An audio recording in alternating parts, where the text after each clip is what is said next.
Hi, everyone. Thanks for being with us today and for your interest in financial vital signs, or as I've kind of retitled this talk, taking the stress out of financial planning.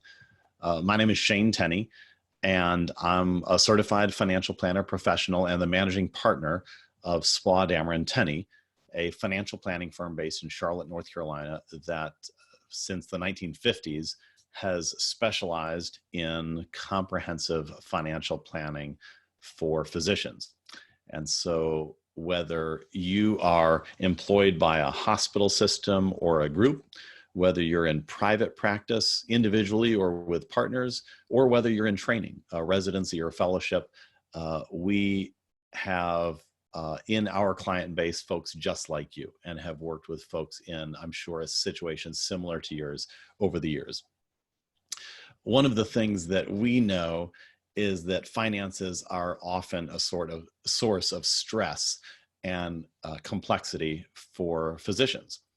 And that couldn't be more true now than it's ever been, with incomes under pressure from reduced patient visits as a result of the pandemic. For those of you who are specialists, perhaps being unable to perform procedures and seeing your incomes under significant pressure while your overhead and staff and costs still exist. Perhaps your practice is scrambling to try to take advantage of some of the government funding and loan programs. It's a really stressful time, not only to be in medicine, but also to be navigating the financial impact of the coronavirus pandemic. And yet, in the midst of all that, we all have to be moving forward and we all have to make financial decisions. And so our desire, as I was talking with Dr. Amber and even Dr. Archana, is to have just kind of a conversation at an entry level about financial planning and try to demystify some of the things that perhaps make it feel like a stressful endeavor to you.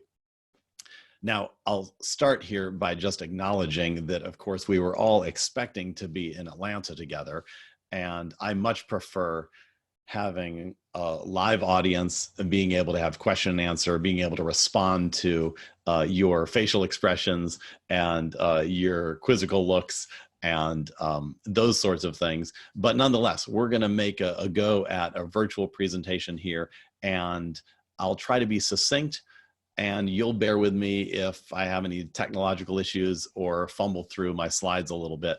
But I think we can try to provide some help to you in about the next 30 minutes or so.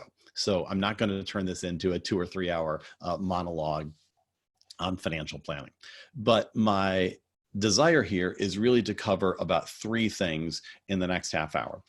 The first is really to just help demystify what financial planning is and give you a working definition so that you are educated and enabled to discern whether advice you're receiving rises to the level of comprehensive planning. The second thing that I want to help you understand is what we call the pyramid of priorities and where to get started.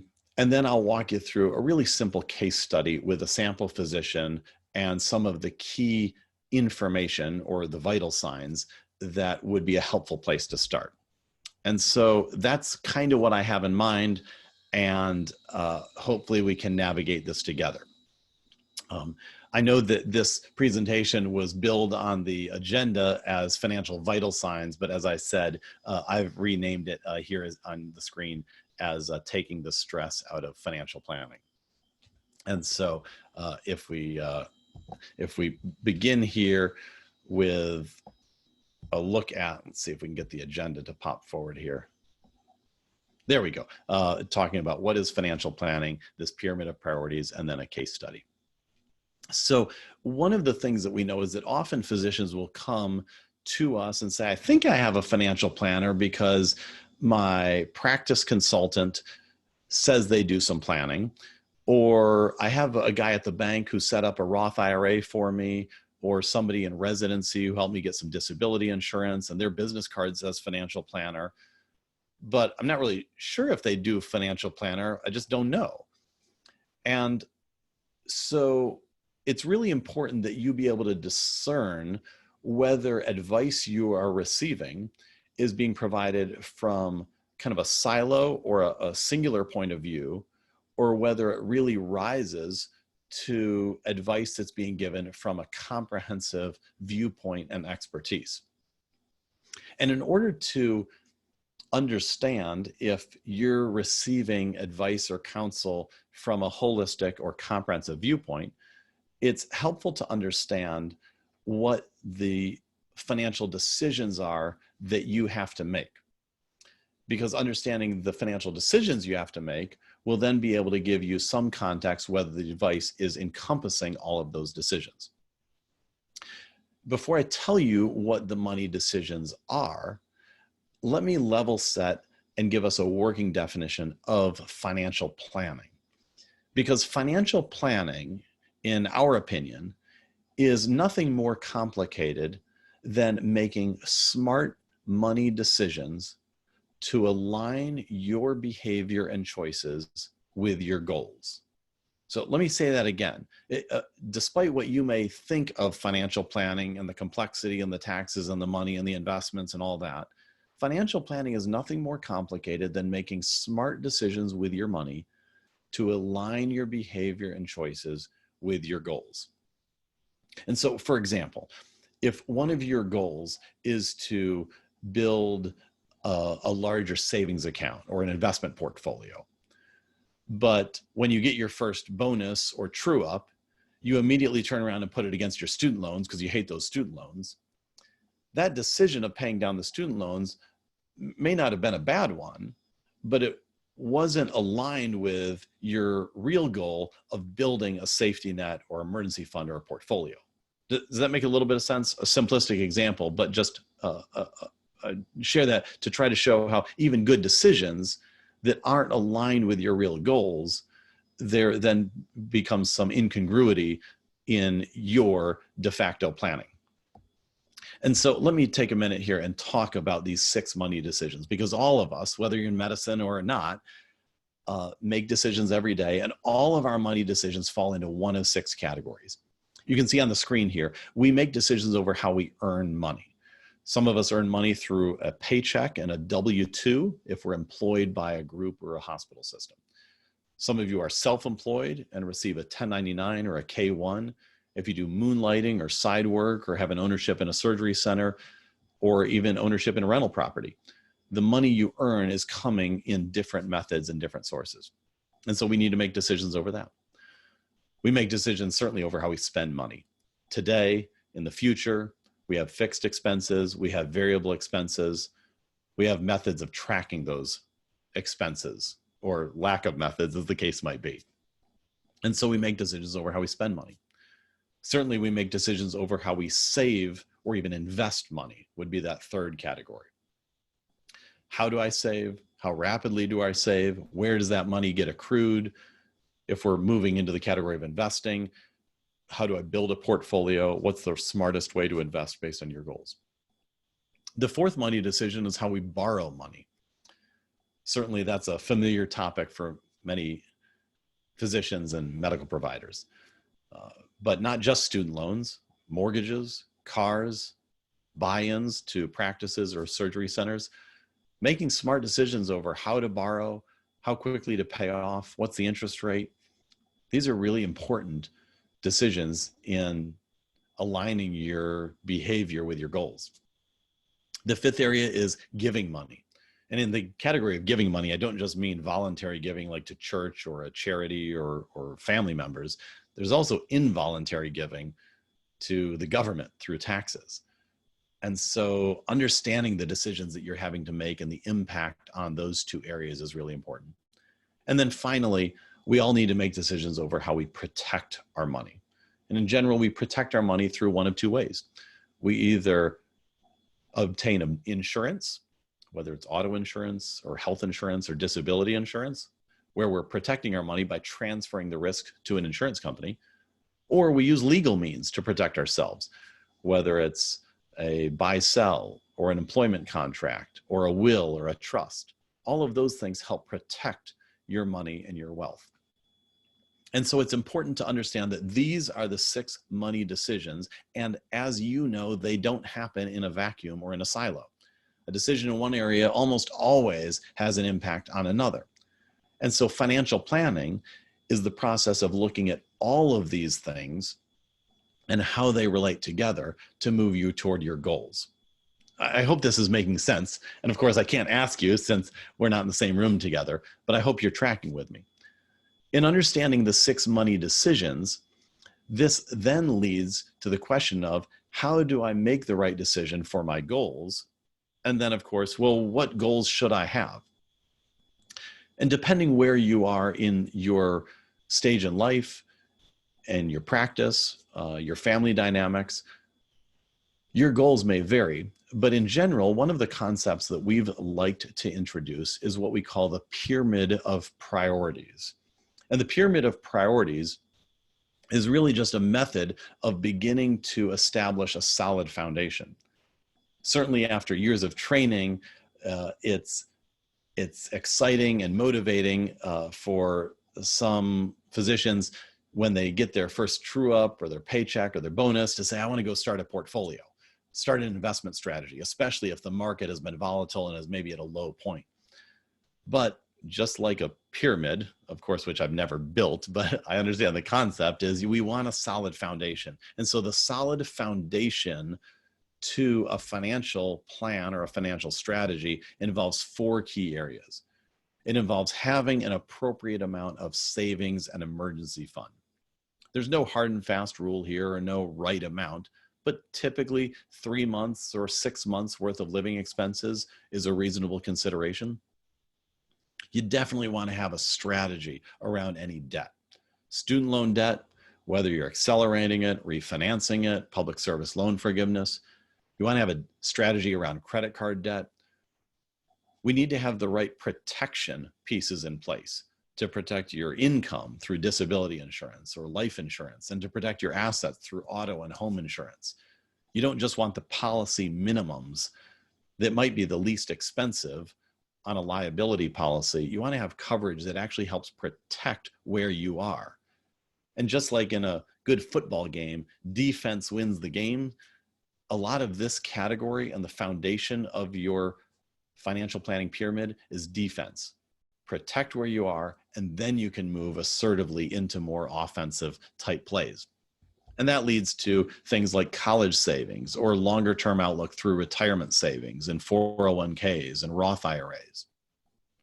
Once you have an established track record there, then it's appropriate to begin thinking about more legacy planning or investment portfolio or real estate or those sorts of things.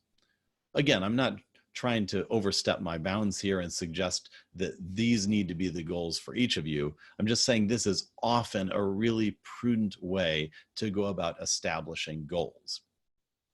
If you look at this pyramid and you think to yourself, yeah, I know I've been needing to build up the emergency fund, or I really need to get serious about retirement savings or one of these other categories. Well, then we get into the question of what information is going to help me develop a plan towards these goals. So I want you to think for a minute, what are your financial goals? And as you identify those in your own mind, then we decide what information is going to help me develop a strategy towards my goals. And there are 2 key pieces of information. Not only 2, but there are definitely 2 key vital signs, if you'll forgive the analogy. The first is a piece of information called a net worth statement. And a net worth statement is a consolidated 1-page document that shows everything that you own minus everything that you owe. Again, a net worth statement, or sometimes called a balance sheet, is a 1-page document that shows everything that you own minus everything that you owe. I'm going to show you a sample of one in just a minute, but I repeat that because what is interesting about a net worth statement is on that one document, you can see the results of 2 categories of financial decisions. we can see everything that we own or have saved or purchased minus everything that we've borrowed. 2 of those key 6 money decisions are reflected on a net worth statement. Again, I'll show you an example in just a minute here when we get into the case study. This gives us a really good starting point or a snapshot of your current financial status. But the second key vital sign or key piece of information that is helpful to gather to work toward your goals is a budget. You had to know you weren't going to get through a whole financial planning presentation without the budget word. But a budget is so helpful, or even we can call it a cash flow statement. I've found over the years that some clients find cash flow statement to feel less onerous or offensive than budget. But a cash flow statement is a listing of everything you earn minus everything that you spend or give away. And so again, just like the net worth, we see 2 of the 6 key money decisions reflected on that document. In a budget, we see 3 more decisions about money out of the 6. On those 2 things, we're seeing 5 out of 6 key money decisions, because the budget, as you know, shows what you earn minus what you spend or give away voluntarily or in taxes. And with those 2 key pieces of information, a net worth statement and a budget, we can begin to effectively brainstorm ways to move you toward your goals, whether it's paying down student loans, whether it's building an emergency fund, whether it's building an investment portfolio or planning for college or retirement. These 2 key documents are a great starting point. I hope this is making sense. Let me shift for a minute and give you a sample case study.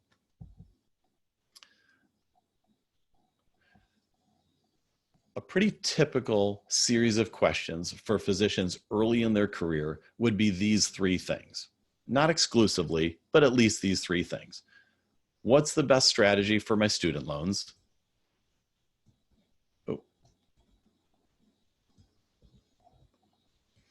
How much should we be saving? And is there anything else we should be doing with our money? And so again, we'll pick up that student loan question maybe as our proxy here for their goals. If we want to tackle student loans, where do we start? Let's start with a net worth statement. And so in this hypothetical example, we get a listing that's not complicated. On the left-hand side of the screen, you can see a listing of their assets. And you can do the same thing. How much do you have in checking or savings? In this case, maybe there's a savings account with about $13,000. Maybe her husband has $11,000 in his name. They have a savings account with about $62,000. They own a house, not outright, but they bought a house. You'll see the mortgage in a minute. 401k statement, balances in place there, IRA statements, and then an investment portfolio that they built or perhaps even inherited. But you can see on the left-hand side, what they own totals $1 million. That's not their net worth, by the way. That's just the total of their asset value. Now we make a list on the right-hand side of what they owe. In this case, like many, there's only about 3 debts. They owe a mortgage for about $600,000 on their house. They have some credit card debt in this example, and student loans of $185,000. Now, I haven't gone in here and added a lot of details about interest rates or terms or things like that, but just the balances. And you can see their total liabilities or debts total just under $800,000. And so when we take their assets minus their liabilities, you can see their net worth would be $227,000. And the important thing here is not necessarily just the sum total of $227,000, but being able to see in one place, oh, here's the assets that I have and here's the debts that I have. And so if their goal is, what should I do with my student loans? Taking a look at this information, number one, reminds them they have credit card debt, and maybe they'll realize, oh, actually, I want to get rid of that first, and I need to adjust my goals. Or maybe they'll realize that instead of simply refinancing to a 5-year loan, which is going to have a high monthly payment, they're reminded of the fact they do have some investments or some savings that could be used to significantly pay down the student loans. I'm not suggesting that's the right course of action. I'm just saying that through compiling a net worth statement, they're able to understand some of their options. But what was the second vital sign and key piece of information that's helpful in addressing goals? The budget. And so let me take just a minute and we'll show you a sample budget here. Here we have, starting at the left, their income. And if you're building a budget at home, you typically just want to include your net income from your paycheck. Factor out the taxes and all the benefits and 401k contributions. What do you actually take home? And then make a list of everything that you spend money on. You can see here housing, cell phone, utilities, car payment on the far left column. These are not too difficult to compile because they're often fixed expenses. Moving through the center, we get into sometimes more difficult things because they're variable. Groceries, entertainment, travel, clothing, personal expenses. On the far right-hand side, you can see the always elusive Amazon category, and perhaps even just some miscellaneous expenses. But totaling everything up is really, really important. In this case, their total income between the physician and her spouse after taxes is about $24,500. The expenses they've listed out total about $17,000. And so you may not be able to see quite on the screen here, but the difference or the surplus each month is about $7,432. That's the surplus that they have the ability to make decisions over without impacting their lifestyle. And so as we go back to the goals of maybe paying down student loans or building a savings or portfolio or other objectives, we're able to see, here's what I already have, here's what I owe. We've got about $7,000 a month we need to be directing in a smart way towards our goals. And so I don't know what the exact right decision is for this couple because, of course, it's limited by being just a case study. But I hope this is a helpful starting point to you to begin to see that you too can get started in looking at your situation, comparing it to some goals, and beginning to figure out the tools and the options that are available to you. Now, in this case, maybe they decide to focus on using their cash flow to pay off their credit card. And then after that, they might tackle the student loans or consider refinancing, depending whether they're public or private loans, or whether they're trying to pursue public service loan forgiveness. Again, I don't know exactly what's right. There are certainly a lot of options, but the key is having the right information and being able to use it to align your choices with what's most important to you. And that is what will really give you a sense of accomplishment and success, even in the midst of chaos and uncertainty that's all around us. For those of you early in your career, we've put together a free 54-page survival guide that you can download from our website.